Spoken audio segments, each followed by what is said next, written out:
Hello दोस्तों, नमस्कार। स्वागत है आपका मेरे चैनल में। आज हम बात करते हैं गांधारी की।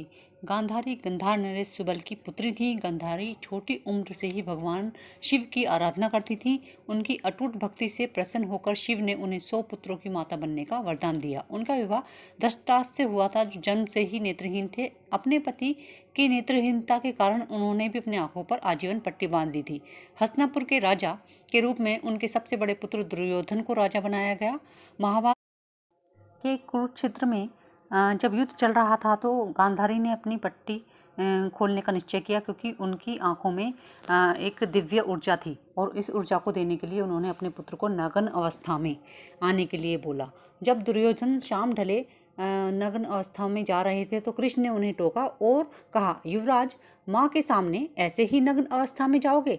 तब दुर्योधन ने उस स्थान पर केले के पत्ते लपेट लिए और जब गांधारी ने अपने आंखों की पट्टी खोली तो दुर्योधन का सारा शरीर उस दिव्य ऊर्जा से वज्र के समान बन गया, सिर्फ लिंग स्थान को छोड़कर।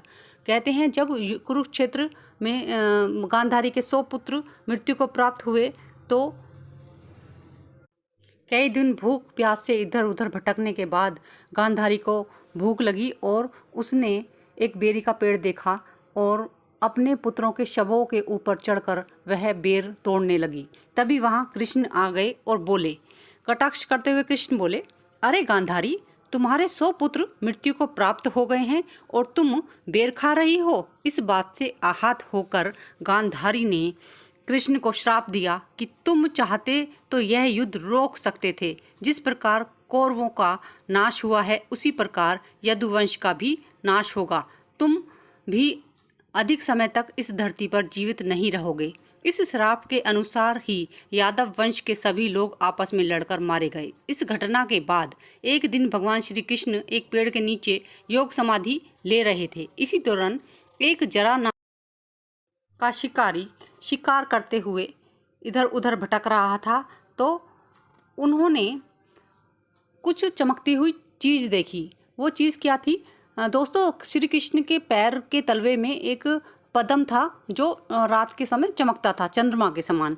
तो उस शिकारी ने देखा कि ये कुछ चमक रहा है, शायद ये हिरन की आंखें हैं रात के समय में। तो उसने उस चमकती हुई चीज़ पर अपना तीर चलाया और तीर सीधा श्री कृष्ण के तलवों में लगा और इस प्रकार श्री कृष्ण वैकुंठ को प्राप्त हो गए। दोस्तों, हमें किसी की हाय सब्र या किसी की बद्दुआ नहीं लेनी चाहिए। खासकर स्त्री शक्ति में इतनी शक्ति होती है कि वह किसी का विनाश कर सकती है। इसलिए अपने